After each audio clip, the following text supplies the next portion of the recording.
menciona el tribunal de Jesucristo, no se refiere al juicio que Jesucristo tuvo, ¿verdad?, con el sumo sacerdote y con Pilato, con Caifás, sino que se refiere al tribunal donde nosotros vamos a ser evaluados y juzgados de acuerdo a nuestras obras. Entonces la Biblia es muy claro que cuando tú mueras y tú tienes a Cristo en tu vida, la salvación no se puede perder. Pero ¿qué de esos pecados que no confesaste, verdad? ¿Y qué si mueres en pecado? ¿Y qué de las obras y la oportunidad que Dios nos dio para hacer y no hicimos? O sea, todos los cristianos vamos a ser juzgados cuando muramos. Vamos a ver cuándo, quiénes van a participar, cómo va a tener lugar, qué es lo que se va a evaluar y a juzgar, pero no vamos a ser juzgados respecto a nuestra salvación, porque nuestra salvación ya fue juzgada, ¿verdad?, y regalada en la cruz de Cristo. Así que en la cruz de Cristo lo vamos a explicar todo muy bien, desde la A hasta la Z. En la cruz de Cristo nuestro juicio se llevó a cabo hace 2000 años para todos los creyentes que hemos aceptado a Cristo como nuestro Salvador. Ya no hay condenación, ya no nos puede dos veces Dios juzgar. Entonces vamos a ser en el tribunal de Cristo ya no juzgados para la condenación eterna, porque ya tenemos la salvación, pero nuestras obras y nuestra posición de autoridad y la fidelidad que hayamos demostrado en esta corta vida que tenemos en el tribunal de Jesucristo será manifestado. Uno de los pasajes más ricos acerca de este tribunal está en 1 Corintios 3, versículo del 10 en adelante. Y dice el apóstol Pablo, 1 Corintios 3, versículo 10 en adelante: conforme a la gracia de Dios que me ha sido dada, yo como perito arquitecto puse el fundamento, otro edifica encima, pero cada uno mire cómo sobre edifica. O sea, no le dejemos todo, ¿verdad?, a los pastores, y si no he crecido porque no me han dado alimento. Todos tenemos la responsabilidad, al haber recibido el Evangelio, al haber creído en él y al discipularnos, tenemos una responsabilidad de no solamente oír la palabra el domingo, sino que entre semana todos tenemos la responsabilidad de seguir comiendo en nuestra casa la palabra para edificar sobre el fundamento que está puesto en nuestras vidas, que es Jesucristo. Muy bien, dice el versículo 11, porque nadie puede poner otro fundamento que el que está puesto, el cual es Jesucristo. Y vean ustedes el versículo 12 en adelante: y si sobre este fundamento alguno edificare oro, plata, piedras preciosas, madero, heno, hojarasca, la obra de cada uno se hará manifiesta, porque el día la declarará, pues por el fuego será revelada, y la obra de cada uno, otra vez se manifiesta, cada uno de nosotros. Estamos edificando nuestra vida cristiana sobre dos clases de materiales. Las piedras preciosas, el oro, ¿verdad?, son materiales que no son combustibles, pero la madera, el heno y la hojarasca, tú les prendes fuego y si haces una casa con eso, se consume con el fuego y desaparece. Entonces, nuestras obras que son hechas en la carne son madera, heno y hojarasca. Todo lo que hayamos hecho por conveniencia, por manipulación, por necesidad, o por, como dicen, voy a ayunar para que Dios me sane a mi hijo, espérame tantito. Entonces, ¿qué Dios es un Dios falta de misericordia que está esperando para que, y le digas, mira, Señor, tengo 3 días sin comer, ¿ya te puedes compadecer de mí, Señor? ¿Ahora sí me puedes sanar a mi hijo? Dios no es ese Dios, no es el Dios que la Biblia anuncia. El ayuno no es para torcerle la mano a Dios o para forzar a Dios a que encuentre un trabajo, voy a ayunar. Para que mi esposa regrese, voy a ayunar. Ayunamos para poder tener un tiempo a solas con Dios y discernir su voluntad y su dirección. Voy a ayunar para que me dé sabiduría a Dios. ¿Cómo tratar con mi hijo? Así sí. Pero nunca ayunen, voy a ayunar para que México sea salvo. Voy a ayunar para que esto se arregle. Oye, Dios no quiere sacrificios. Discúlpame, Dios no quiere ya sacrificios, quiere obediencia. Y nuestra obediencia es la mejor manera en la que Dios contesta nuestras oraciones inmediatamente. Entonces, aquí se nos habla que estamos edificando con diferentes materiales nuestra vida. Versículo 14, si permaneciere la obra de alguno que sobre edificó, recibirá recompensa. O sea, en el tribunal de Cristo, cada uno de nosotros vamos a estar delante de Él. Él va a estar en una tarima como esta. Vamos a ver que la palabra que se tradujo tribunal es la palabra griega bema, con B de burro. Bema, que significa el podium donde los jueces en las olimpiadas griegas les entregaban a los atletas las medallas de oro o las coronas de olivo. Entonces era como un podium donde se formaban todos los atletas que habían sido vencedores. Y ahí en ese podium les entregaban su corona de olivo. Este podium en la Biblia se llama el bema en el griego. Pues va a haber un podium igual, vamos a estar todos formados y cada uno de nosotros, cada uno vamos a ser juzgados individualmente. A cada uno de nosotros Dios va a manifestar lo que hicimos, lo que dejamos de hacer, nuestra fidelidad, nuestra hipocresía, lo que escondimos debajo del colchón, etcétera, etcétera. Ahí será manifestado públicamente en la luz. Y cada quien va a recibir lo que haya hecho o lo que haya guardado para Dios. Si la obra, versículo 15, de alguno se quemare, él sufrirá pérdida. Si bien él mismo será salvo, aunque así como por fuego. ¿No sabéis que sois el templo de Dios y que el Espíritu mora en vosotros? Si alguno destruye el templo de Dios, Dios le destruirá a él, porque el templo de Dios, el cual sois vosotros, santo es. Vean ahora 2 de Corintios, capítulo 5. 2 de Corintios, capítulo 5, versículo 10. Vamos a tratar de leer algunos versículos para establecer nuestro fundamento teológico. 2 de Corintios 5:10. Porque es necesario que todos nosotros, cuando Pablo dice todos nosotros, ¿de qué está hablando? De los cristianos. Aquí no está incluyendo a los no cristianos. Lo vamos a ver más adelante. Es necesario que todos nosotros, está hablándole a la iglesia, comparezcamos, y ahí está el bema, que se tradujo el tribunal de Jesucristo, para que cada uno reciba según lo que haya hecho mientras estaba en el cuerpo, sea bueno o sea malo. En este tribunal, en este juicio de los cristianos, todos nosotros vamos a recibir lo que hayamos hecho mientras estábamos en esta corta vida, desde que te convertiste hasta tu muerte. Ya antes de nuestra conversión, ningún pecado, que abortaste 5 veces, que mataste a 30 personas, que te decían la leona de Santa Julia, que te decían, ¿verdad?, lo peor. Antes de nuestra conversión, todos nuestros pecados han sido eternamente borrados.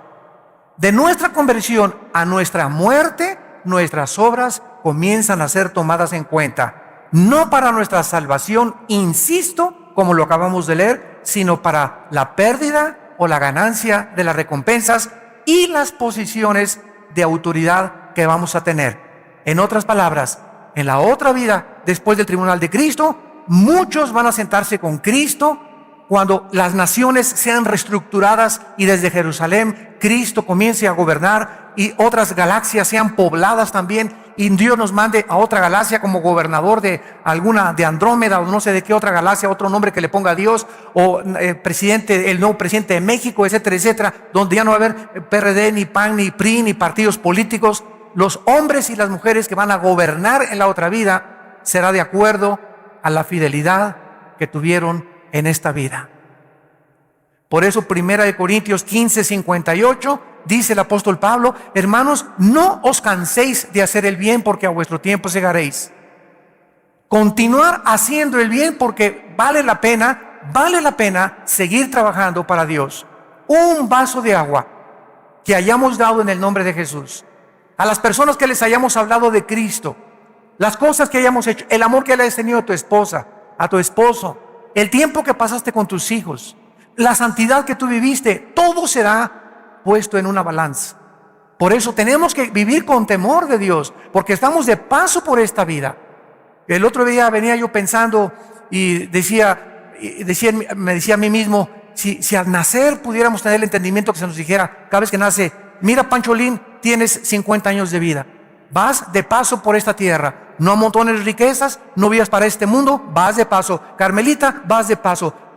Si desde que nacemos tuviéramos la conciencia que vamos de paso, pues no haríamos, ¿verdad?, muchas veces lo que creemos que hacemos. Los jóvenes creen que la vida la tienen para ellos y que pueden tomar drogas y emborracharse y embarazar a la novia, y la novia se deja embarazar y se deja manosear por el novio y se divorcia uno y se va con otra buscando a quien la haga feliz, la otra también se divorcia uno buscando a quien haga feliz, y todos los seres humanos viven como animales sin saber que está establecido un juicio y que desde el momento que Dios levantó a Cristo entre los muertos nos garantiza que nosotros vamos a volver a vivir y vamos a ser juzgados en un día que se llama el día de Cristo o el tribunal de Cristo.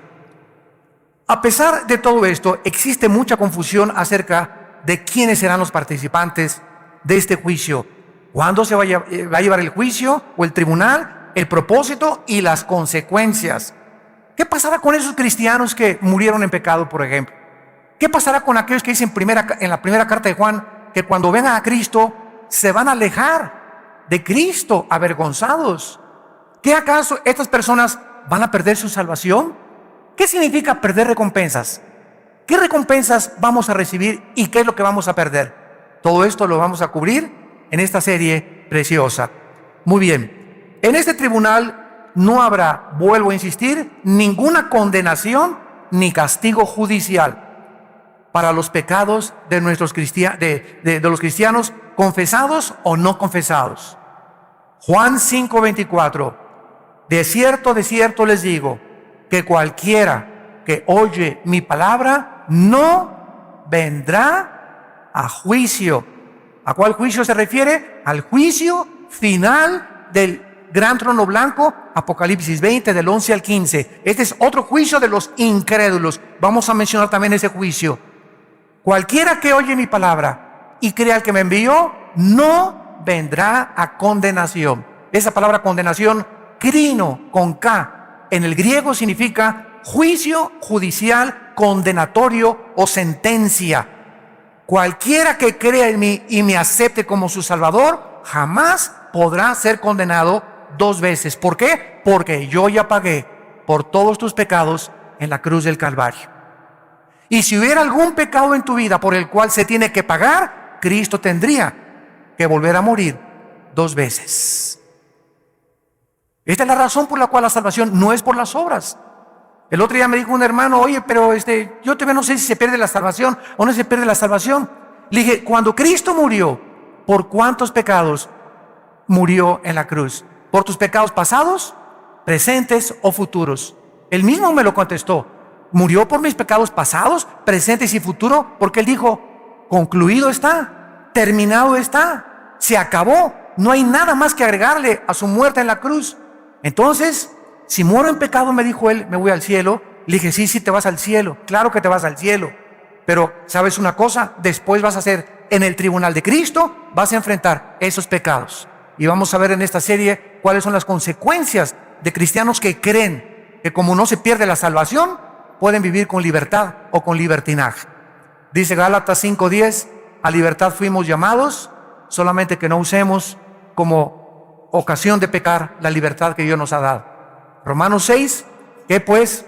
¿Pecaremos para que la gracia de Dios abunde? De ninguna manera, dice el apóstol Pablo, porque los que hemos sido bautizados en Cristo, hemos sido bautizados en su muerte, en su sepultura y en su resurrección. Cualquier persona que diga, como no se pierde la salvación, voy a pecar, esa persona no es salva. Porque cuando eres salvo, esa gracia de Dios que nos es impartida por el Espíritu Santo, nos mueve a no querer pecar. Pecamos porque estamos en un cuerpo imperfecto y no hay nadie que no haya pecado más que Cristo. Pero cuando la gracia de Dios está en tu vida, ya no quieres pecar. Y cuando pecas, lloras y te frustras y te amargas y te sientes mal. ¿Qué hice, Dios mío? Antes de que tuviéramos a Cristo, pecabas como si comieras una concha, te la metes a la boca, te limpias la boca y dices, no he hecho nada. Dormías, ¿verdad? Como si nada. Y seguías pecando y pecando y pecando y matabas y fornicabas y pornografía y no tenías ningún sentimiento de culpa en tu corazón. ¿Por qué? Porque no tenías al Espíritu Santo. Pero cuando recibimos a Cristo, el Espíritu Santo entra a nuestra vida para convencernos para no dejarnos ya tranquilos. Dice en Efesios, no apaguéis la obra del Espíritu Santo. Porque hay cristianos que si siguen pecando y siguen pecando y siguen pecando, llega un momento en que el Espíritu Santo, dice desde Génesis 6, mi espíritu no contenderá contra el hombre. El Espíritu Santo te deja, lo apagas dentro de ti. O sea, ¿qué significa que se apaga el Espíritu Santo? No significa que perdemos la salvación, significa que le quitamos el poder que Él nos quería dar para vivir para Dios. Las fuerzas que Él nos quería dar, las perdemos. El valor que Él nos quería dar para testificar, lo perdemos. Y como somos cristianos y vivimos en pecado, comenzamos a vivir tristes, frustrados, amargados, porque la persona más miserable de este mundo no son los no pecadores, sino los cristianos que viven en pecado. Porque viven con un pie en el mundo y con un pie con Cristo. Y como el Espíritu Santo no los deja y su conciencia los atormenta, viven miserables. Porque saben que lo que están haciendo es malo, pero no quieren dejar el pecado y no creen que el poder de Dios es más grande para ayudarnos a salir del hoyo en que muchas veces podemos caer. Veamos ahora en Hebreos capítulo 10 estas verdades que acabamos de enunciar en este momento para ir con la Biblia paso por paso en esta preciosa serie, El Tribunal de Jesucristo. Me encanta esta serie porque es una doctrina que une a la eclesiología con la escatología. La doctrina del tribunal de Cristo, ahorita me explico, une la eclesiología, que es el estudio de la iglesia, con el estudio de las profecías. Porque la eclesiología nos motiva a vivir una vida santa. Cuando conoces qué es la iglesia y que somos partícipes del Espíritu Santo, nos motiva. Y la escatología, porque cuando sabemos que lo que hacemos va a tener consecuencias eternas, pensaríamos dos veces antes de hacer lo que muchos de ustedes están haciendo.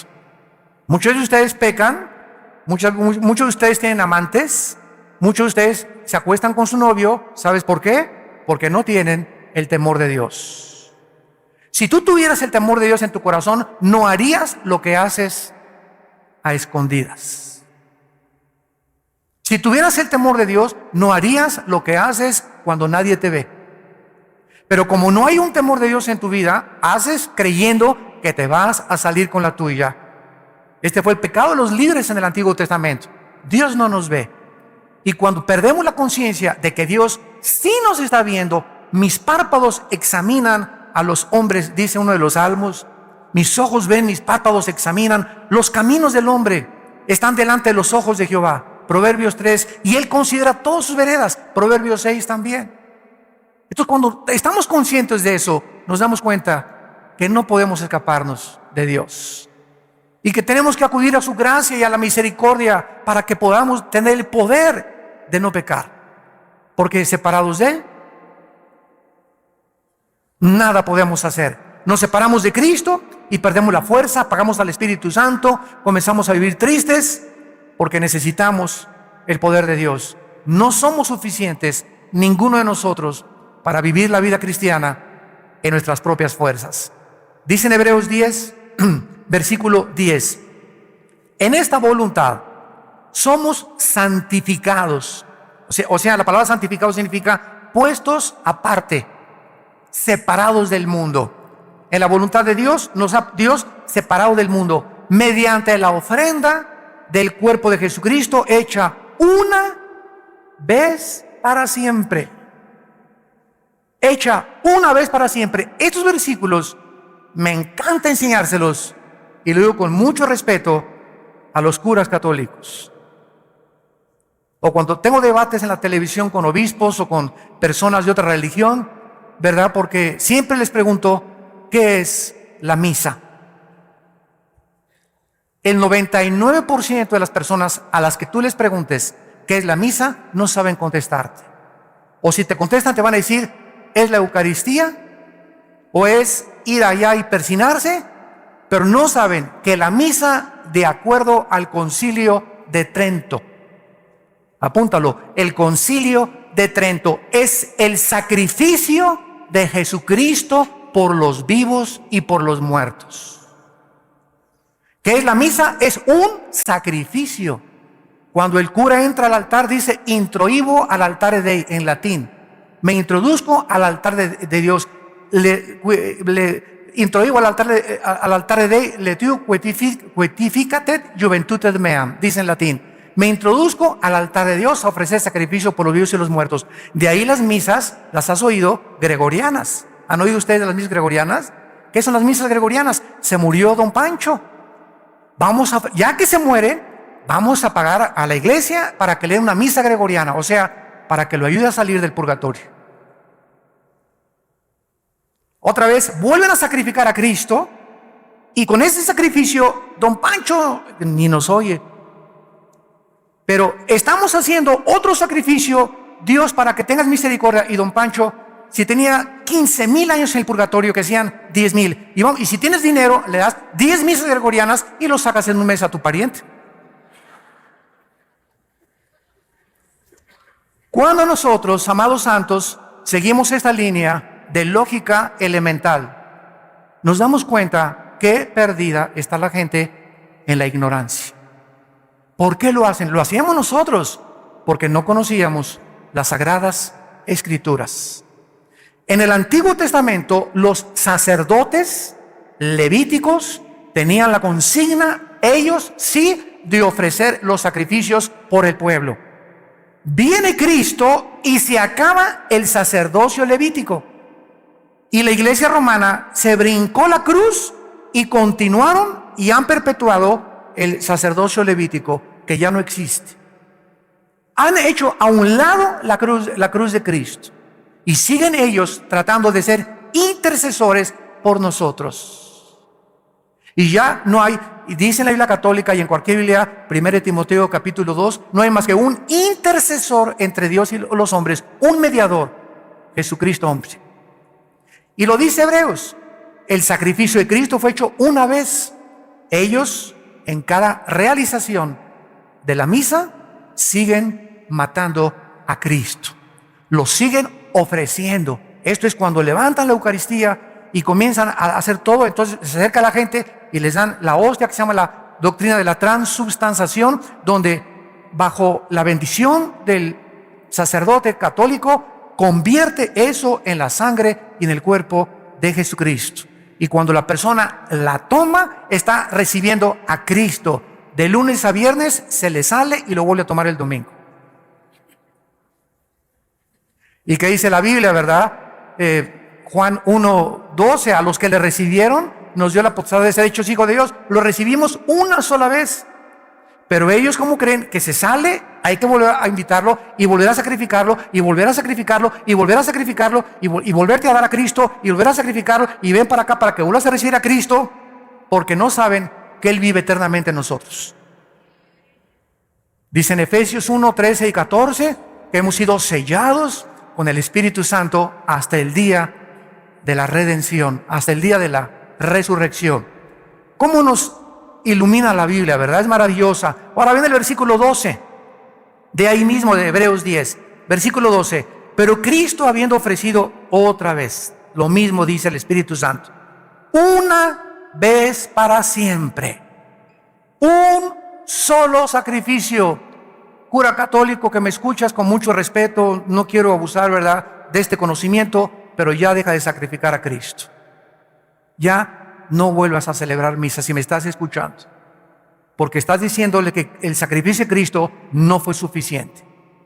Hecho una vez para siempre, un solo sacrificio por los pecados, se ha sentado a la diestra de Dios. Versículo 13, de ahí en adelante, esperando hasta que sus enemigos sean puestos por estrado de sus pies, porque con una sola ofrenda, otra vez, una vez para siempre, una vez para siempre, una sola ofrenda, con una sola ofrenda, con el sacrificio de Cristo, bastó para hacernos. ¡Qué tremenda revelación! Perfectos. La muerte de Cristo nos ha hecho perfectos para mientras estamos aquí en la vida. ¿Dice eso? Temporalmente. ¿Dice eso? A lo mejor tú traes la Biblia del Mormón. Nos hizo perfectos para siempre. La pregunta es, ¿somos perfectos? No. En nuestra actividad y en nuestra conducta, pero posicionalmente en el cielo nos ha bendecido con toda bendición espiritual. Estamos, Efesios 2, sentados ya con Cristo, descansando ya de que no tenemos que hacer nada, ni buenas obras, ni sacrificios para nuestros pecados, sentados con Él, esperando hasta que todo sea resuelto en este mundo. Y mientras tanto, aquí en la tierra estamos santificándonos, estamos llevando a cabo nuestra santificación. Se los voy a poner con otro ejemplo más claro. Ya cumplí mis 6 años de mis estudios de medicina, y entonces en la Universidad Autónoma o en el Politécnico, donde sea, donde den la Academia de Medicina, me entregan mi certificado de médico, ¿correcto? Yo soy médico ya. La universidad me dice, señor Alducin, usted es médico. Ha cumplido con todos sus exámenes, ha pasado con 8, 9 y 10, soy médico. Muy bien. Ahora, este papel me dice que yo soy médico, pero ahora yo tengo que llegar a colgarlo en mi consultorio, y no solamente que llegue al consultorio, ahí tengo mi diploma de médico, ahora yo tengo que ejercer para demostrar que ese conocimiento que adquirí en la universidad es real y verdadero. Entonces, si yo me siento y solamente ahí veo mi título de médico, pero no hago nada, no opero, no hago cirugías, no receto, no amo a la gente, mi certificado no tiene ninguna validez. Es la teoría más la práctica lo que hace a la persona. Entonces, la Biblia dice que somos perfectos, ¿no es cierto? La Biblia dice que somos hijos de Dios. La Biblia nos adjudica una posición eterna, pero estamos aquí abajo y nos damos cuenta que no somos perfectos físicamente, pero ante Dios lo somos. ¿Por qué somos perfectos? Porque somos santos y sin mancha, porque todos nuestros pecados han sido lavados con la sangre de Cristo. Y ahora, mientras pecamos, ya no nos condena por esos pecados. Ahora solamente perdemos la comunión con Dios cuando pecamos los cristianos. La salvación no la podemos perder, perdemos la comunión con Él y las bendiciones que podíamos tener y las recompensas en la otra vida. Pero ante Dios somos perfectos, porque su Hijo fue perfecto, su justicia fue perfecta, su imputación de su justicia fue perfecta, y su santidad, que es la santidad de Cristo, ¿verdad?, nos es imputada también a través de la santificación, para que podamos ejercer una vida conforme al llamamiento que Dios nos ha hecho. Por eso dice Santiago, oye, tú vienes y me dices que es cristiano, y andas ahí, ¿verdad?, ajúa, vivo aquí, te emborrachas cada fin de semana, ahí andas detrás de las chavas como si nada, te acuestas con tu novio y estás en el coro de la iglesia, estás en la música de la iglesia, y la gente comienza a decirnos a nosotros, oye, tú te dices cristiano y haces estas cosas. ¿Por qué? Porque tenemos que no solamente decir que somos cristianos, obras nos tienen que acompañar. Acciones que demuestren a la gente que somos diferentes. Que somos diferentes. No, don Pedro, ya no me echo ya no me emborracho con usted. Ay, sí, porque ya no eres charrasqueado. No, pues ya, exactamente, Cristo me salvó. Oye, que todas mis amigas se acuestan con sus novios, pero yo no. Ahí sí eres la Santa Rita de Casia, ¿verdad? Díganme lo que quieran, pero yo conozco a Cristo, y eso se llama fornicación delante de Dios. Y no quiero tener el temor de Dios en mi vida. Y comenzamos a dar un testimonio que la gente busca. La gente cree más las acciones que las palabras. Muy bien, veamos ahora el tiempo y los participantes de este tribunal de Cristo. El tiempo cuando este tribunal se va a llevar a cabo, ¿cuándo será? ¿Antes del rapto? ¿En el momento del rapto? ¿A la mitad de la tribulación? ¿Al acabar la tribulación? ¿Antes del juicio del trono blanco o después? ¿En el milenio o después del milenio? ¿Cuándo se va a llevar a cabo?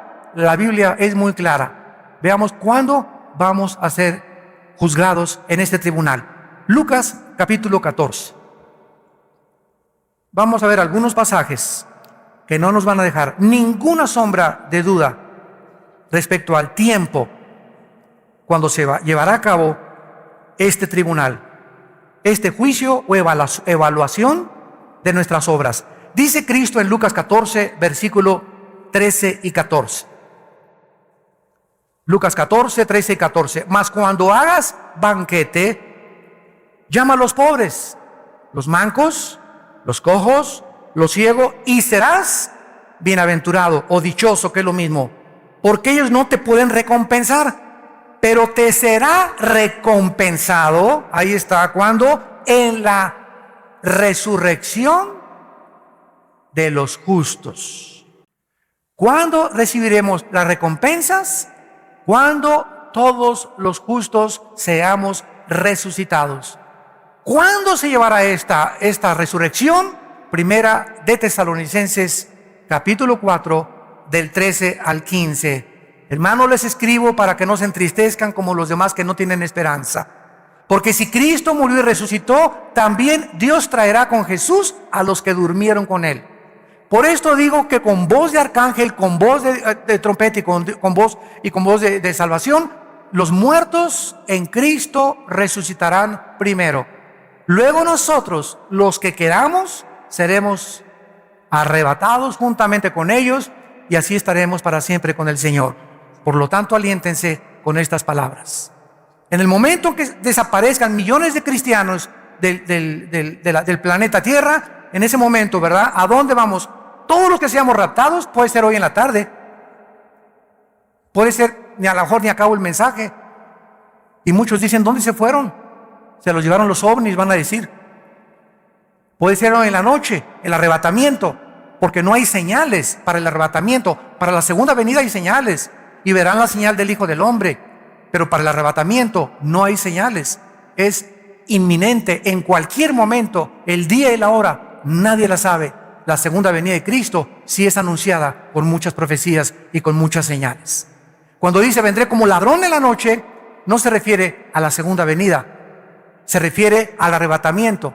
Porque si se refiere a la segunda venida, es entonces cuando el anticristo entre al templo y haga el sacrificio, Mateo 24, y ahí comienza la gran tribulación. Lo único que tendríamos que hacer es comenzar a contar 3 años y medio.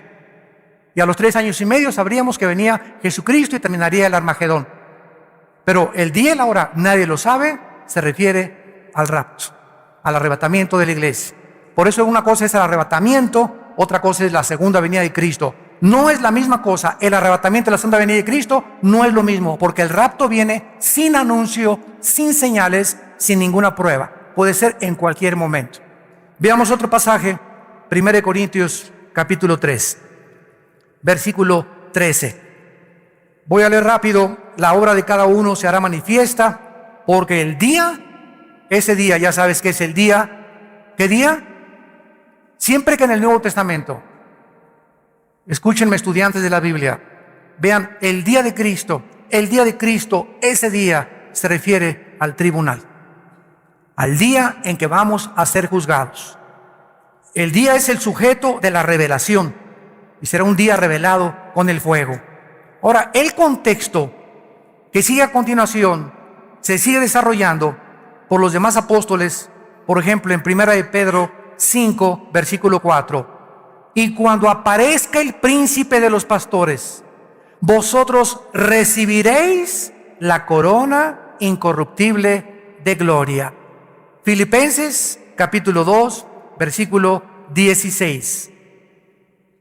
Asidos de la palabra de vida, para que en el día de Cristo, subrayen siempre que vean el día de Cristo en su Biblia, para que en el día de Cristo yo pueda gloriarme, dice Pablo, de que no he corrido en vano, ni en vano he trabajado. Pablo le dice a los filipenses, estudien la Biblia, santifíquense, échenle ganas, ganen las almas para el reino de Dios, ama a tu esposa, ama a tus hijos, pasa el mayor tiempo que puedas con tu familia. Porque el mayor tiempo que pasemos con la familia es el tiempo más precioso que tenemos en esta vida. No con los amigos, no en el cine, aunque digo, no soy enemigo de películas que sean buenas, ¿verdad? Con buena clasificación. No en fiestas, y hay fiestas también buenas, pero dediquemos tiempo a la familia. Yo ahora mis viajes a Colombia, Honduras, Estados Unidos, etcétera, etcétera, me encuentro con que muchos pastores llegan sus esposas, hermano, Alducin, dígale a mi esposo que me saque por lo menos una vez al año de vacaciones. ¿Cómo, hermana? ¿Que ustedes no tienen vacaciones? Pues es que mi esposo dice que tiene que ganar muchas almas para Cristo. Y está muy ocupado en la obra de Dios. Y le dije, ¿sabe una cosa? Su esposo ya se fue al extremo. porque usted es la principal obra de Dios en su esposo, porque nuestra esposa es nuestra principal oveja. Entonces podemos ganar el mundo y ser obscuridad en nuestra casa, candil de la calle, oscuridad de la casa. Y así hay muchos muchachos también, por acá y por allá, iban a los campamentos y todo, y llegan a su casa, no obedecen a sus papás, no se someten a los papás, no les dan buen testimonio, tienen mal testimonio en la escuela, pero eso sí, aleluya, gloria a Dios en los campamentos, y gracias a Dios que van a los campamentos, pero quiero que entiendas que lo que Dios aprecia es la vida en la familia. El matrimonio es el gimnasio del hogar. Hermanos, que usted no sabe la cara de dinosaurio de mi esposo. Vete acostumbrando porque el diablo la tiene peor, le digo. Es que usted no sabe que mi esposa, esto y el otro, es que precisamente el estar aguantando eso de tu esposa te está fortaleciendo. El estar aguantando eso de tu esposo te está fortaleciendo, te está blindando, te está dando carácter, te está dando paciencia, te está dando visión, te está acercando más a Dios, estás tratando de ya llorar por Dios. Padre Santo, te pido, te ruego. Todas esas cosas, esas presiones que tenemos, esos sufrimientos en el matrimonio, con los hijos, en la familia, sirven para formar nuestro carácter. Santiago 1, del 2 al 4. Tengan por sumo gozo cuando el dinosaurio te ladre, en el lenguaje de zapoteco. Tengan por sumo gozo cuando se hallen en diversas pruebas. Ay, hermano, no saben qué prueba me encuentro. Esas pruebas son una bendición. Me corrieron de mi trabajo, es una bendición, porque mientras no ha sido por robo ni por fraude, Dios tiene lo mejor para ti. Dios está probando tu confianza en Él. Tengan por sumo gozo cuando se hallen en diversas pruebas, sabiendo que la prueba de vuestra fe produce paciencia. ¿Y para qué quiero paciencia, Señor? Porque si no tienes paciencia, Hebreos 6 y Hebreos 10, nunca recibirás nada de Dios. Sin paciencia te vas a casar antes de tiempo. Sin paciencia vas a comprar un coche cuando no era el tiempo de Dios. Sin paciencia vas a inscribirte a una escuela que no debiste haberte inscrito, y después de 2 años perdiste 2 años y vas a tener que regresar a otra materia o otra carrera que realmente Dios quería para ti. ¿Por qué? Porque no tuviste nunca la paciencia para aguantar y esperar el tiempo de Dios. Y la paciencia nos las dan las pruebas y los sufrimientos. Para que comiences a conocer los caminos del Altísimo Gobernante del universo. Dice en 2 Timoteo 4:8 el apóstol Pablo, ya para ser sacrificado o martirizado, 2 Timoteo 4:8, por lo demás, en las últimas palabras de Pablo, me está guardada la corona de justicia. Las coronas las vamos a estudiar mucho después, la cual me dará el Señor juez justo, otra vez se repite, en aquel día. Pablo estaba seguro que al morir él no iba a ser recompensado. Ahorita hay miles de cristianos en el cielo, desde Pentecostés hasta nuestros días, y ninguno de los cristianos que están en el cielo, Apocalipsis 6 del 12 al 14, ninguno ha sido recompensado. Están esperando, se les han dado vestiduras blancas, están esperando el día de nuestra resurrección. Ellos ya están en el cielo, pero nadie ahorita ha sido recompensado. Tenemos que estar todos los cristianos ya en el cielo para ser recompensados. Y en ese momento es cuando recibiremos los premios de Dios. Así pues, las recompensas de los santos, para dejarlo claramente establecido, van a ser entre el arrebatamiento de la iglesia y la segunda venida de Cristo a la tierra. Entre el arrebatamiento de la iglesia y en la segunda venida de Cristo va a haber un tiempo de 7 años de tribulación. Mientras la tribulación está aquí en la tierra, nosotros en el cielo estaremos siendo recompensados y ante el tribunal de Cristo. ¿Cómo lo sabemos? Porque en el capítulo 19 de Apocalipsis aparecen las bodas del Cordero. Y no podemos estar en las bodas del Cordero sin antes habernos presentado a ser evaluados y juzgados por nuestras obras mientras estábamos en el cuerpo. Ahora, para terminar, ¿quiénes van a estar en este tribunal? El hecho de que antes de la resurrección de los impíos no se va a llevar a cabo, nos revela que este juicio del tribunal de Cristo no incluye a los no creyentes. El tribunal de Cristo, el día de Cristo, el bema de Cristo, solamente los cristianos vamos a estar en este tribunal.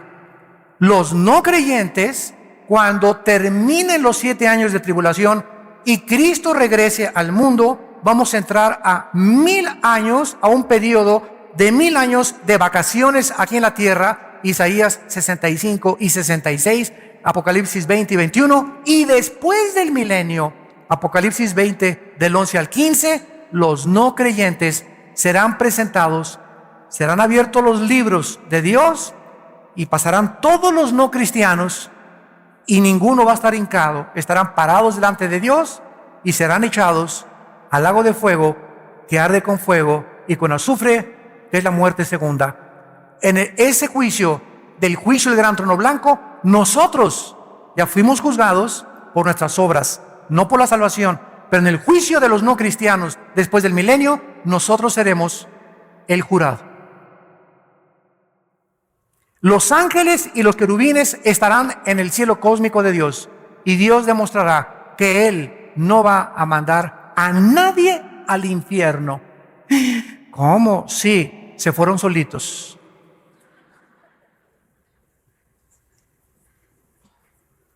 Una señora me dijo hace mucho tiempo, es que, oiga hermano, yo estoy seguro, Dios es bueno, Él no puede mandar, Él es amor, Él no manda a nadie al infierno. Le dije, amén, amén, amén, yo estoy de acuerdo con usted, hermana. Entonces el infierno no existe. Le dije, claro que sí existe. Dios no va a mandar a nadie y por eso mandó a su Hijo a morir en una cruz. Por eso nos dejó la Biblia, por eso nos mandó al Espíritu Santo, por eso se sigue predicando el Evangelio a todo el mundo. Los que estén en el infierno es porque ellos escogieron pasar la eternidad ahí. No pudieron vivir contentos con los santos en esta vida, no podrán estar contentos en el cielo con nosotros tampoco. Porque para que vivas en el cielo, tienes que haberte acostumbrado a vivir con los santos de Dios, imperfectos en esta tierra. Una vez alguien me dijo, ay hermano, es que todas las iglesias apestan, todas las iglesias son imperfectas, todas las iglesias son una bola de hipócritas. Y yo le contesté, y le dije, ¿te acuerdas el arca de Noé? Ah, sí, claro que me acuerdo. Le dije, ¿te imaginas los olores que había adentro? Púchila, de popó de camello, de elefante, de canguro, de chango, de chita y de todo. Pero ¿sabes una cosa? A pesar de los malos olores, estaban lejos del juicio afuera de Dios al mundo. Entonces es preferible pasar un tiempo con malos olores aquí en la iglesia y la hermana huele feo y la hermana tiene cara de hipócrita y este hermano me hizo el otro y todo. Es preferible aguantarnos y soportarnos y tolerarnos un poco de tiempo que estar en el juicio de Dios en el día de la tribulación. ¿Amén? Así es. Muy bien. En segundo lugar, este juicio no va a incluir, claro, a los no cristianos. En segundo lugar, los cristianos que se conviertan en la tribulación. Porque cuando el anticristo mande matar, ¿a quién va a matar? ¿A los ateos? No, ¿verdad? El anticristo va a mandar matar a judíos, mesiánicos, creyentes en Yeshua, en Jesús, y a cristianos como nosotros. Entonces, esos cristianos, Apocalipsis capítulo 7, están en el cielo, van a resucitar, están en el cielo, ellos no van a ser juzgados en este tribunal. Y durante el milenio no pueden estar incluidos tampoco en este evento. Y en tercer lugar, en este tribunal tampoco estarán los santos antes de Pentecostés, antes de la cruz de Cristo, de Adán a la cruz de Cristo. Los santos del antiguo pacto, del Antiguo Testamento, no van a encontrarse en este tribunal. Veamos esta verdad en el libro de Daniel, capítulo 12. Todos los santos antes de la cruz y de Pentecostés no van a encontrarse en este tribunal. Dice Daniel capítulo 12, versículos del 1 al 3. En aquel tiempo se levantará Miguel. Está hablando del tiempo de la gran tribulación, de los años de la tribulación que se vienen sobre el mundo, donde tú y yo no vamos a estar. Gracias a Dios. Se levantará Miguel, el gran príncipe que está de parte de los hijos de tu pueblo. En la Biblia, el arcángel Miguel es el jefe de los ángeles en el cielo que defiende, ha defendido y se enfrentará con Satanás en Apocalipsis 12, versículo 12, para defender a Israel. El arcángel Miguel. Y aquí se levanta Miguel, ¿verdad? Dice, el que está de parte de tu pueblo. Y será tiempo de angustia. Aquí está profetizándose el tiempo de la gran tribulación, cual nunca fue desde que hubo gente hasta entonces. Por esto sabemos que no está hablando de una tribulación o un sufrimiento 70 años después de Cristo, cuando llegaron los romanos y no dejaron piedra sobre piedra. Aquí está hablando de una angustia que Cristo en Mateo 24 repitió, cual nunca la ha habido en la historia de la humanidad. Que es la gran tribulación. En aquel tiempo será libertado tu pueblo, los que se hallen escritos en el libro. Y muchos, no dice todos. Aquí hay una resurrección parcial. Muchos de los que duermen en el polvo de la tierra serán despertados, unos para vida eterna y otros para vergüenza y confusión eterna. Aquí está situando la resurrección de los santos del Antiguo Testamento después de la gran tribulación. Después de la gran tribulación. Entonces, todos estos santos antes del Antiguo Testamento no vivieron bajo el pacto de sangre que tú y yo hemos vivido. Los santos en el Antiguo Testamento no pueden ser recompensados iguales a nosotros. Nosotros hemos recibido mucho más que ellos. Cristo le dijo a dos ciudades, Corazín y Betsaida, si en Sodoma y Gomorra hubieran oído lo que ustedes han oído, en verdad les digo que en el día del juicio, y Cristo está hablando del trono blanco, no del tribunal de Cristo, el juicio de los malos, en el día del juicio el castigo será menos severo contra los sodomitas que contra ustedes, porque al que mucho se le da, mucho se le pide. Así que nosotros tenemos que ser juzgados con una vara mucho más grande con Dios, porque hemos recibido la gracia de Dios, al Espíritu Santo morando, haciendo su morada dentro de nuestro cuerpo. La revelación que tenemos, el conocimiento que tenemos de la Biblia es maravilloso. El otro día vi que un predicador dijo, es que no es necesario meterse que si los ángeles se metieron con las mujeres, que si esto y el otro, que si la salvación se pierde, hay que ganar las almas para Cristo. Espérame tantito, compañero, en las tribulaciones y el misterio de Cristo. Tenemos que estudiar toda la Biblia. Tenemos que enseñar toda la Biblia. No podemos concentrarnos solamente en algo. Qué lindo se oye. ¿Vamos a ganar las almas? Pues claro que las ganamos. Pero Pablo dijo, no he rehuido enseñarles todo el consejo de Dios. Tenemos que conocer el antiguo pacto, la gracia, el pacto de sangre, la tribulación, Ezequiel, Daniel. ¿Por qué hace esto Dios? ¿Por qué permitió las guerras? ¿Por qué David esto? ¿Por qué Salomón aquello? Tenemos que conocer todo para tener un espectro amplísimo de la mente de Dios. Y todavía al morir no nos bastará seguir estudiando el corazón de Dios. Así pues, no estarán ni los no creyentes, ni tampoco estarán los que se conviertan durante la tribulación, ni tampoco estarán los que vivieron antes de Cristo. En Romanos 14, versículo 10, dice el apóstol Pablo, ¿y tú por qué juzgas a tu hermano? ¿O tú también por qué menosprecias a tu hermano? Porque todos, y está hablando de los cristianos, compareceremos ante el tribunal de Jesucristo. Y vamos nosotros, escrito está, que toda rodilla se doblará y toda lengua confesará a Dios, de manera que cada uno de nosotros, versículo 12, cada uno dará a Dios cuenta de sí.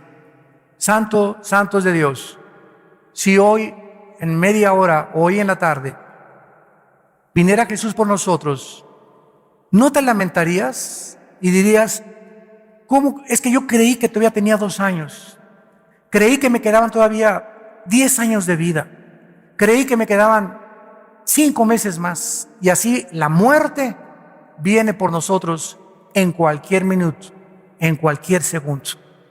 Si estás tú consciente y crees realmente que Jesús resucitó y murió en nuestro lugar en la cruz, tu vida tiene que cambiar. Tu vida tiene que ser transformada por su poder. Tienes que vivir para Cristo y darle valor a las cosas que Dios les da valor. Tienes que desechar a las cosas que Dios les llama pecado. Tienes que enfrentar el mundo con una nueva perspectiva, con una nueva visión de qué es lo más importante. Es importante tu carrera, es importante lo que tú buscas, es importante que seas deportista. Todo es importante en la vida porque nos sirve en la vida. Pero pon en primer lugar a Dios en tu corazón. Pon en primer lugar a Dios en tu vida. Busca en el reino y su justicia, y todas las demás cosas Dios te las dará por añadidura. No pongas a tu novia en primer lugar, ni a tu esposa en primer lugar, ni siquiera a la esposa o a tu esposo, ni a tus hijos. Pon a Dios en primer lugar. ¿Por qué? Porque tu novia o tu novio, tu esposo o nuestros hijos no son para siempre. Algún día se va a morir tu mamá, tu esposo, tu esposa, tu hijo, tu perro, tu gato, tu loro, tu cotorro. Todo es temporal, pero cuando perdemos todo y tenemos a Dios, Él nos dará la fuerza para seguir viviendo. Porque hemos amado a Él antes que a cualquier cosa. Y quiero decirles algo, Dios va a probar nuestra fidelidad y nuestro amor a Él. Va a llegar el momento en que vas a tener que escoger entre tu esposa o Él, entre tu esposo o Dios, entre tus hijos o Dios, entre tu novio o Dios, entre tu novio o Dios, entre tu trabajo o Dios. Y es el momento más importante de la decisión, donde tu corazón se manifestará y darás cuenta a Dios si realmente le amas con todas tus fuerzas, con toda tu mente y con toda tu voluntad. Te damos gracias por tu palabra, Señor, en esta mañana. Te damos gracias, Señor, porque nos has llamado a vivir para ti y a conocerte. Porque no podemos poner otro fundamento sobre nuestra vida, el cual es Jesucristo. Y sobre este fundamento tenemos que edificar oro, plata y piedras preciosas. Obras que valgan la pena. Sacrificios que valgan la pena. Palabras que valgan la pena de bendición a la gente que nos rodea. Y mantener nuestra integridad delante de tu trono. Porque la obra de cada uno de nosotros, todo lo que hayamos hecho, será juzgado, será evaluado en el tribunal de tu Hijo Jesucristo, quien murió y resucitó para que nosotros ya no vivamos para nosotros mismos, porque si vivimos, para Él vivimos, y si morimos,